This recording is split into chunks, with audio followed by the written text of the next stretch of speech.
नमस्कार. महाराष्ट्रातल्या वाढत्या वीज बिलाने हैराण आहात तर ऐका, एक जबरदस्त बातमी आहे. एकेकाळी खूप महाग वाटणारी सौर ऊर्जा आता खऱ्या अर्थाने आपल्या सगळ्यांच्या आवाक्यात आली आहे. पण हे झालं कसं? चला, याबद्दलच आज आपण सविस्तर बोलूया. सुरुवात करूया सगळ्यात महत्त्वाच्या आकड्याने. 15,000 रुपये.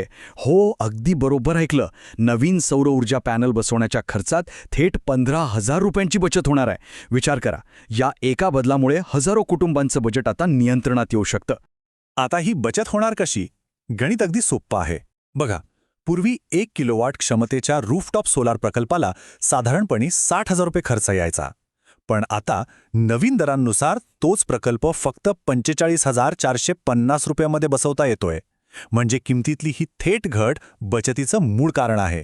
खरं तर ही एक खूप मोठी आणि चांगली बातमी आहे. आणि या सगळ्यामागे आहे महावितरणचा एक महत्त्वाचा निर्णय. त्यांच्या नवीन निविदा प्रक्रियेमुळे सौर ऊर्जा प्रकल्पाच्या किमती इतक्या खाली आल्या आहेत. ही योजना महाराष्ट्र सरकारच्या स्मार्ट योजनेचाच एक भाग आहे बरं का. या योजनेचा मुख्य उद्देश काय तर आर्थिकदृष्ट्या दुर्बळ आणि दारिद्र्य रेषेखालील कुटुंबांपर्यंत सौर ऊर्जेसारखी स्वच्छ आणि स्वस्त ऊर्जा पोहोचवणं, जेणेकरून त्यांना वीज बिलाच्या ओझ्यामधनं मोठा दिलासा मिळेल. पण सगळ्यात मोठा प्रश्न हा आहे की या योजनेमुळे वीज बिलातून खरंच सुटका मिळेल का? आणि त्याहून महत्त्वाचं म्हणजे याचा नेमका फायदा कोणाकोणाला होणार आहे? चला तेही बघूया. बघा, या योजनेचा सगळ्यात जास्त फायदा त्या कुटुंबांना होईल ज्यांचा महिन्याचा वीज वापर 100 युनिटच्या आसपास आहे. त्यांच्यासाठी तर ही योजना म्हणजे एक वरदानच आहे. पण त्यासोबतच आर्थिकदृष्ट्या दुर्बल घटक आणि ज्यांना फक्त आपलं वीज बिल कमी करायचं आहे, अशा सर्वसामान्य लोकांनाही याचा खूप मोठा फायदा होणार आहे.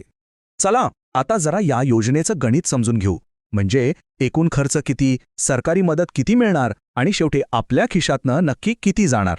हे गणित खूपच सोपं आहे. बघा, 1 किलोवॉट क्षमतेच्या प्रकल्पाची एकूण किंमत आहे 45,450 रुपये. यावर केंद्र आणि राज्य सरकार मिळून तब्बल 30,000 रुपयांचं अनुदान म्हणजेच सबसिडी देणार आहे. त्यामुळे ग्राहकाला शेवटी फक्त उरलेली रक्कमच भरायची आहे. आणि हाच या योजनेचा सगळ्यात मोठा प्लस पॉइंट आहे. म्हणजे ग्राहकाला पूर्ण 45,000 रुपये भरायचेच नाहीत. त्याला फक्त सबसिडी वजा करून जी रक्कम उरते, म्हणजे साधारण 15,450 रुपये, तेवढेच भरावे लागतील. आणि यामुळेच ही योजना आता अनेकांच्या आवाक्यात आली आहे. आणि थांबा, ही सबसिडी फक्त 1 किलोवॅट पुरतीच नाहीये. जर 2 किलोवॅटचा प्रकल्प बसवला तर चक्क 60,000 रुपये अनुदान मिळतंय. आणि 3 किलोवॅटसाठी तर तब्बल 78,000 रुपयांपर्यंतची सरकारी मदत आहे. त्यामुळे मोठ्या कुटुंबांसाठी हे उत्तम पर्याय आहेत. आता एका इंटरेस्टिंग भागाकडे वळूया. आत्तापर्यंत आपण बचतीबद्दल बोललो, पण आता कमाईबद्दल बोलूया.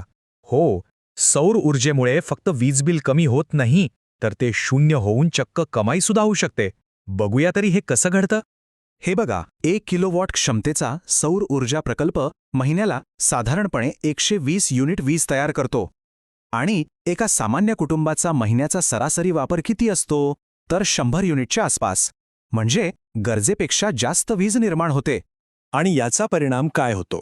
तर वीज बिल येऊ शकतं थेट 0. जरा विचार करा, महिन्याच्या शेवटी वीज बिलाची चिंताच नाही. यापेक्षा मोठा आर्थिक दिलासा दुसरा काय असू शकतो? आता प्रश्न येतो की या जास्तीच्या विजेचं करायचं काय? तर इथेच खरी गंमत आहे. जी अतिरिक्त वीज निर्माण झाली आहे ती वाया जात नाही. ती नेट मेटरिंगद्वारे महावितरणच्या ग्रीडला परत विकता येते आणि त्यातून अतिरिक्त उत्पन्नसुद्धा मिळवता येतं. म्हणजे बचतीसोबत कमाईची एक जबरदस्त संधी. आता जरा थोडं मोठ्या चित्राकडे पाहूया. या योजनेचा आणि कमी झालेल्या दरांचा दूरगामी परिणाम काय असेल?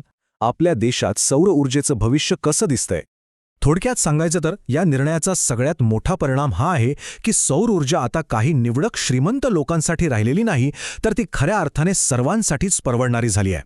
हे एक असं पाऊल आहे जे भविष्यात हजारो लाखो लोकांना सौर ऊर्जेकडे वळायला नक्कीच प्रोत्साहित करेल.